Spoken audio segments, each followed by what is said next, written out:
Thank you, thank you, thank you. I'm Reverend Karen Einhaus, I'm Reverend Lezli Goodwin. and we are part of your ministerial team here at the New Vision Center, and it is so wonderful to be here on the very, very first day of the new year.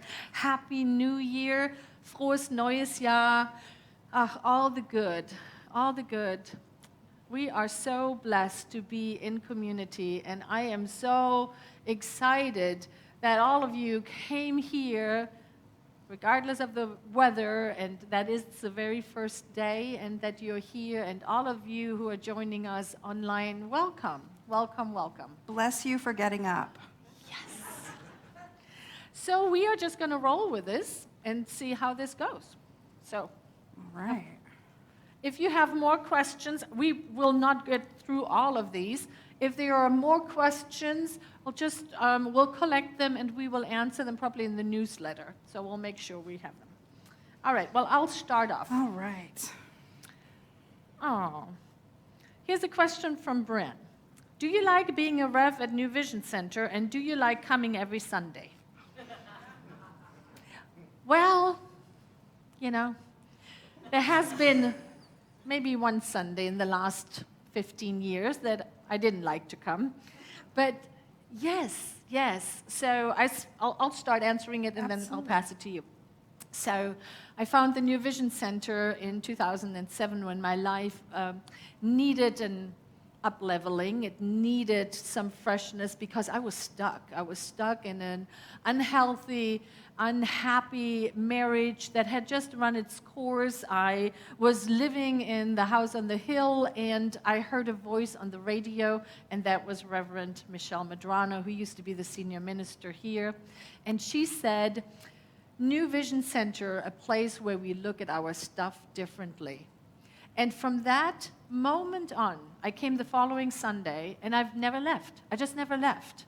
I would be here every Sunday because one of the things that I have found out, and this hasn't changed since I'm a minister, that the newness, that this teaching, this way of life brings newness into my life every week, every moment. I am blessed with discovering tools that help me be a better version of who I am. And that is why I show up every Sunday. And I love working here. I love being the minister here. I love that we have this place to come together and reveal more of the goodness, the greatness, the joy that we inherently are. So my answer is yes. All right. So my answer is also yes, and I think it is so fun that as parallel as our journeys have been, we just see the world in interesting and different additional ways. And so I too showed up here at a time when my life was, I think it's fair to say, kind of a mess, and was looking to just see the world different, to click into a way of living that was going to bring me more in line with the way I wanted to show up in the world. And that's what I found here. And something that you may not know about me, or you may, is that when I find something that I feel is working, I love to share it with other people. I love a replicatable system. And that's what I found with Science of Mind, is that there are certain practices, you might have heard of them, a daily substantial spiritual practice of prayer and meditation and self-awareness and journaling and contemplation that, when done consistently over a period of time, change your life. It worked for me. It's worked for hundreds of thousands of people that we've known that have wandered through this center over the 15 years we've been here. And so being a minister, for me, one of the big pieces of that is I get to help walk people into finding their version of that, the practice that works for them, the teaching that works for them, the understanding of God that works for each individual, because it's a little bit different for all of us, right? But when you click into what works for you and the life begins to change, to me, that's what being a minister is. And it is delightful to get to walk that out with all of you. Thank you. Good. Why did you Did I grab one? Okay. Are we a Christian church? I love this question. I love this question. I get to answer this question a lot. It depends on what your definition of Christian is. Now, I'm going to help with that because it's true. So if your definition of Christian is a follower of the teachings of Jesus the Christ, who taught that love is the answer to all things, and that we love everyone no matter what, and that he laid out a path on how we can all learn to do that in what we call the New Testament? Yes, because we absolutely do turn to the teachings of Jesus, the master teacher, the Christed one. Christ just means anointed, the chosen one. And we follow him to the literal point where he said, it's not just me. Obviously, I'm paraphrasing. He didn't speak 2023 English. It's not just me. You too can do these things. And frankly, I expect you to chop chop. Again, it's a modernization. Now, if your definition of Christianity is that we believe that man, Jesus, the master teacher, the Christed one, chosen, is the only Son of God, is the only chosen one, is the only divine entity, then no. If that is your definition, I would say no, we're not a Christian church because we believe in science of mind that our job is to follow the guidance of Jesus and people like Jesus, of which there is an infinitely long list, including people being born today, that understand the way the world works so that we walk out our own divinity in that example. So that would be my answer to that. You have anything to add? No, perfect. Oh, wait, I just had here, this is a good follow-up question. Oh, great. Well, in an interesting way, what roles do Reverend Karen and Reverend Lezli do at New Vision Center? I think that's an interesting question. And I want to share something that you just reminded me of when we were in ministerial school, which we happened to enter at the same time and complete at the same time. And we had a teacher there. One of our teachers taught mystical Bible. And he would say that he found that effective ministers fall under one of two categories. Either they are the prophet, what he called the prophet, or the pastor. Now, the prophet is the one that takes this teaching and all the truth that has been revealed in all these different faith traditions and speaks in a very philosophical manner and explains it to people and brings it forth in people and connects on that very deep level. And then and people are very, very gifted in that area. And then the pastor, a little bit on the other side, is the one that is more the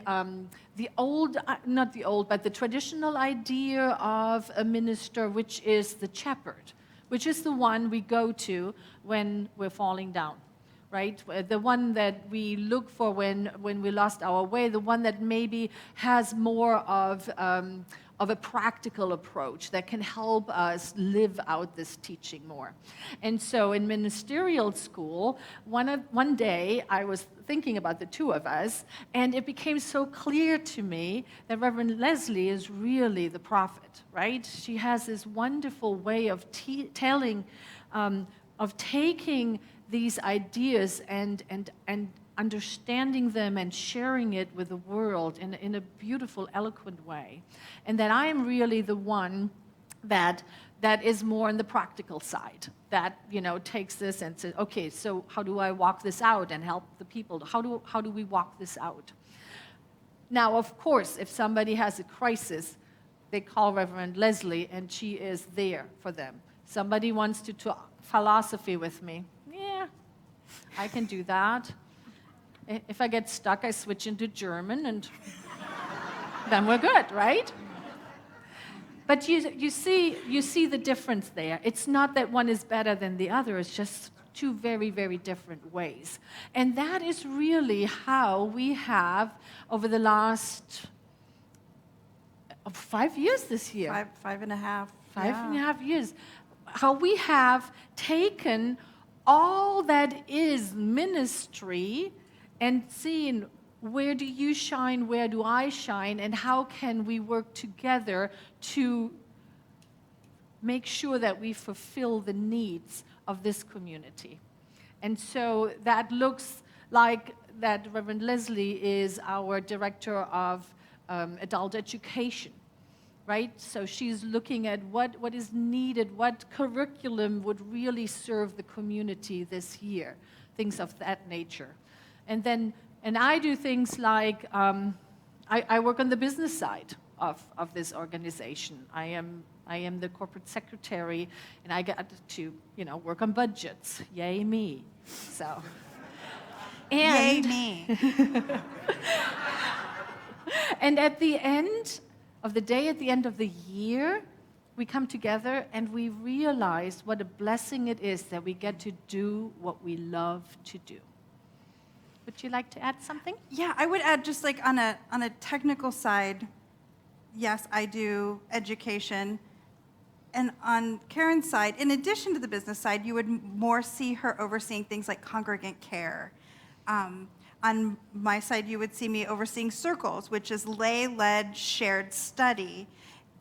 What you'll start to see is if it's about study or concepts, it's more likely to fall on my side. And if it's about congregant care, where you go visit people in the hospital, service ministries, where people are doing the work of loving this church into being, you're going to see that fall more under Reverend Karen's umbrella. So while we both know that we both have both capacities, then there's personalities, right? And what do you like to do? And so in situations like that, that's where we find, Karen is really good with the money. She's real good with it. Whereas I like to make things pretty. So marketing ends up falling in my purvey because no one cares like I do what font it is. Yeah. No one probably should, but I really do. Do you want to take one? Sure. Oh gosh. I would pay money who put this question in, I'm so sure. Is Schrodinger's cat God? And what are the implications? Which means we need a physics lesson, Robert Haynes. So if you're not familiar with quantum mechanics or quantum physics, from the philosophical side, I can't do the math either, so we're all off the hook on that one. The idea with Schrodinger's cat is in quantum mechanics, you can either know where something is or how fast it's going. You can't know both at the same time. And that opens us up to this concept of quantum possibilities, that there's quantum uncertainty in everything, that life is neither matter, stuff, or waves. It's both at the same time. Ooh, what? Surely not. And this is why Einstein hated quantum mechanics, because he said this just doesn't make sense. But, we're philosophers here. We can lean into it. So something is a wave until it is observed, at which point it becomes a particle. It becomes visible, a specific thing. So from the sense of possibilities, what that means is everything is infinite possibilities all at the same time until it's observed. And in that moment, it has to pick a thing, and that's the thing that it is. So Schrodinger's cat was a posit, a story. Schrodinger has a cat. The cat's in a box. Within the box is a vial that has poison in it. At any given moment, we don't know if that poison vial has been broken, if the cat is alive or if the cat is dead. So according to quantum mechanics and quantum uncertainty, if it hasn't been observed, the cat is both alive and dead the whole time until we open the box and see. And when we see the cat, it collapses. The wave of possibilities collapses into a single point, and then we know the cat is dead, the cat is alive. It's an exercise in exploring the sense of quantum possibilities, right? So, is Schrodinger's cat God. Now, my friend Robert knows that one of the questions I was expecting is, if everything is God, is the chair God? If everything is God, are these flowers God? Yes. If everything is God, the chair is God. How? What? The chair is God? Do we worship the chair? We do not worship the chair. I mean, I guess you can, if you really want to. But if everything comes from God, and it makes everything out of itself, right? Because it's the only thing there is. It's the only stuff and substance there is. Just like a mother makes a baby out of her own self, because all she has going on in the uterus is her own physicality, right? The cells are coming from her body. God is doing the same thing with everything. And it's not like it has special life organisms within it and chair organisms. No, it's just subatomic particles. Everything's made of the same stuff. So is Schrodinger's cat God? It has to be, right? It has to be. If there is a cat, it has to be made of God. And the implications there are, when you think, if Schrodinger's cat is God in its set of infinite possibilities, when it could be alive, it could be dead, it could be in the process of dying, it could be licking the vial, it could be taking a nap, it could be anything at all. It could have disappeared from in the box. An unlikely possibility, but it could happen. The implication for us is that in our infinite possibilities, the ones we can see and sense, and the ones that we don't even have the audacity to imagine yet, all of those possibilities are present for us. And the moment we decide, the wave collapses, the cat's alive, you get the life you want, it's all God. Wow. And that, beloveds, is, by Reverend Lezli, is known as the prophet. Woo! That was amazing. Thank you. Thank you. Great question. I have a question here. My question is this. Does Spirit actually give us the answer to our prayer, or only shine light on it? Meaning, for an example, if we are asking Spirit, praying for making the right choice in a relationship, will Spirit only shine a light on both choices, pro and cons, and then we ultimately choose? Or will Spirit actually give us the answer? Would Spirit's answer come in a way of just knowing the right choice in one's heart? Is Spirit always making us come up with our own answers to prayer, or does Spirit actually give us the answer? Clarity around this would be great, as I find this confusing. I think the answer is already in the question. Did you hear the answer in there?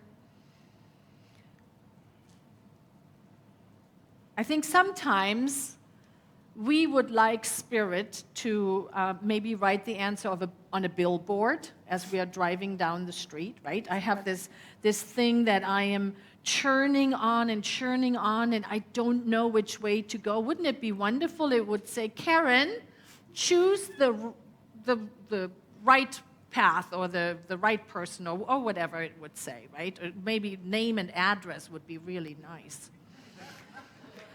But that's not who we are as human beings, right? We have this wonderful thing called free will. And what if we wouldn't have that? I wouldn't want to live like that. I wouldn't want to have to just follow some preordained plan or some plan that has been made up. No, I like to have free will. And I also hear the question here is really, how do I discern what is that small, still voice of Spirit within, and what is my rational mind or the expectations of somebody, or, how do I discern which one is the voice of the divine, of Spirit within? Now, we can all relate to that question, right? How do we know? How do we know? What I have found out is that I have to cultivate the space within me to be calmed down, so quiet that I can actually hear that voice. And when I hear that voice, I have no question. That is the voice for the highest and best for myself, for everyone, and that is what I'm going to do. And sometimes that looks a little, whoa, I'm going to do what? But yes. So, does Spirit answer clearly? No. What we are doing in this teaching and what we are teaching is that we prepare ourselves to learn to discern what is for the highest and best for us. And we get information sometimes for that, sometimes through uncomfortableness and things not working out. So we can be either pulled by a great vision or we can be pushed by great uncomfortableness. And it behooves us to practice tools that work for us so that we can listen and that we can hear that voice.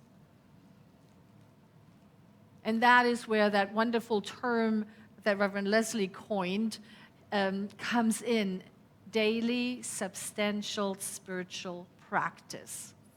However that looks for you, but that is what we need to do, right? We need to engage in something so that the inspiration from Spirit that is always coming, we can actually hear it. All right, I hope that answered that question. Do we have time for one more? Yeah, I think we have time for one more. Okay. I fear for the future of our planet and the discord among people. How can I best affect the change I want to see and experience?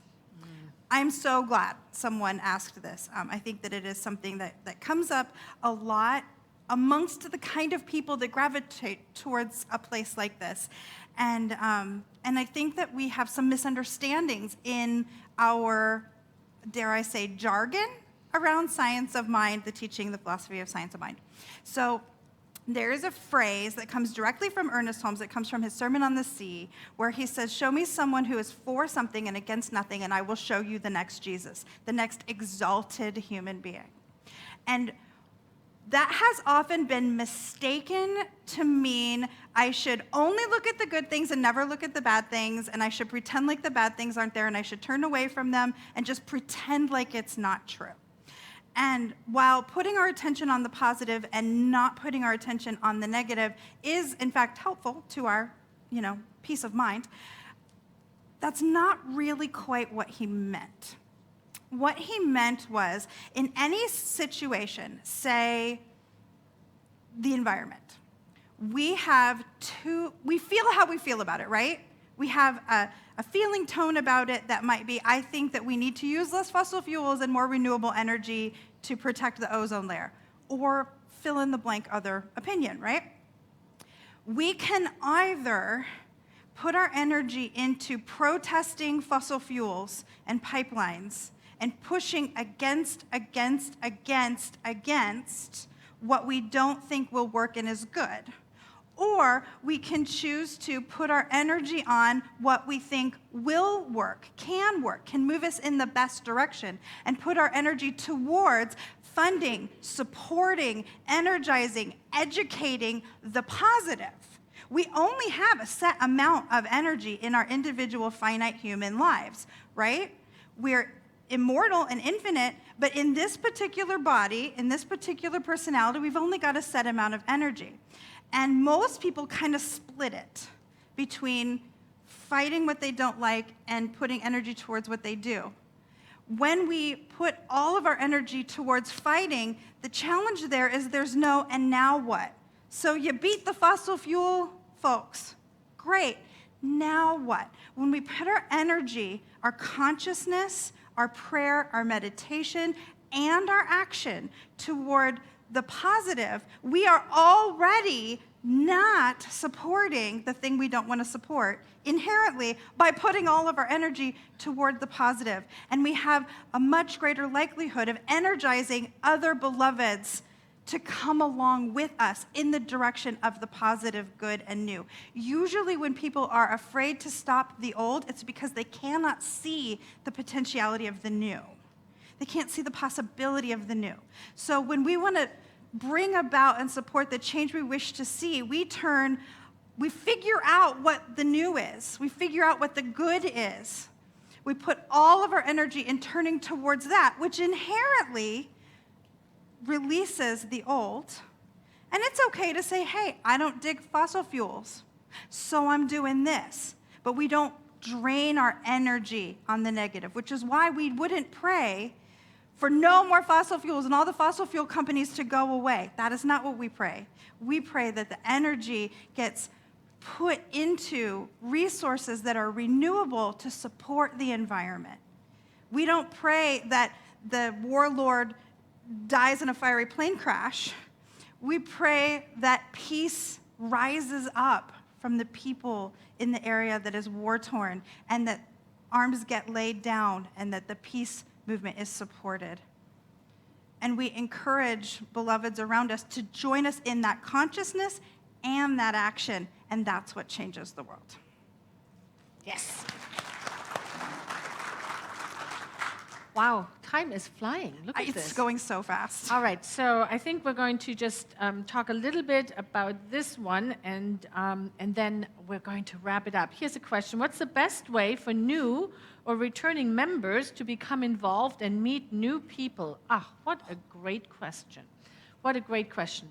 Now, one of the questions, one of the ways, I think, is by showing up in person, online, and listening to your heart when it is being spoken to, when you feel like, oh, this spoke directly to me. And then find out, how can I have more of that? For example, when there is, when you hear that, we talk a lot about that we are a community that loves and supports each other. We celebrate life with one another. We have a lot of events that we do together that are not necessarily Sunday morning coming to church, right? And so how could you step into one of those? You know, you heard earlier today in our announcements that we're having another Taizé in the park. That is an idea that was born from one community member who said, I want to take this wonderful contemplative service that is Taizé inspired and take it out into the world. And let's do it in a park. And so we're doing this now. And so that is how it is. It's really not to look what needs to be fixed or what needs to be done here, but rather what lights me up. What do I want to do? What am I getting excited about? And know that this community is so wide and so deep that there is enough space for everyone to live their passion here. And I think that is what we have lived out loud here in front and with everyone. And it is possible for every person that comes. And a really good idea, a really good example of this is an idea Reverend Lezli had a couple of weeks ago. She said, I would like to engage the entire congregation in a fun activity. Do you want to talk a little bit about that? I do want to talk about it. So, in marketing, there is this thing called gamification. And it's where you create a game out of whatever it is that you need to do in an organization. And so we have created the most lo-fi, gamified activity that I think has ever been created, which is this. It's a bingo card. For folks that are in the sanctuary, they are on the banquette on the way out. For folks that are online, you can download your own on the online concierge page. And it is spiritual bingo. So we have 25 activities that range all across different kinds of ways you can be spiritual, because one of our big pushes this year is everything is spiritual. You can be spiritual in your social life. You can be spiritual in your spiritual practice, obviously. You can be spiritual in the way you study. You can be spiritual in the way you eat. Everything can be spiritual. So this has 25 different ways to engage in spirituality over the course of January.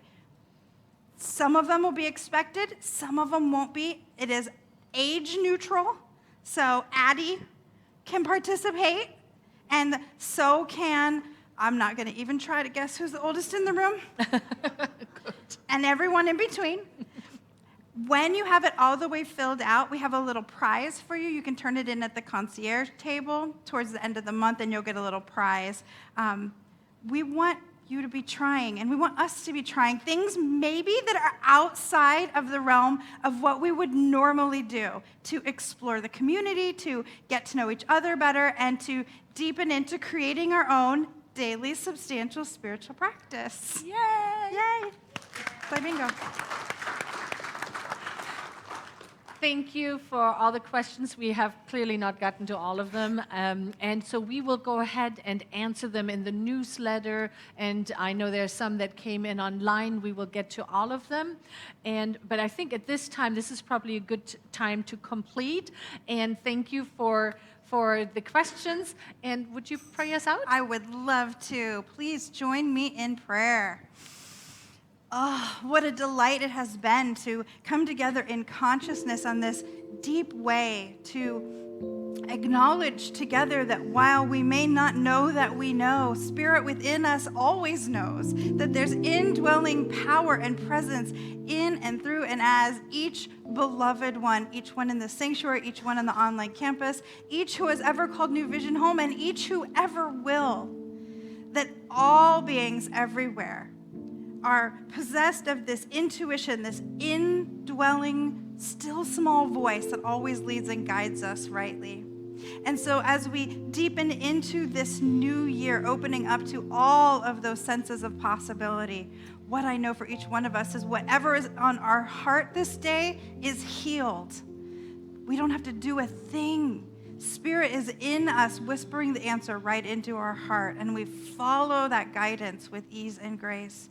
And that which is on our heart to explore is made available to us perfectly and beautifully, exactly where we are. And so with a grateful heart, I just call all of this good for all of us as we say together, and so it is.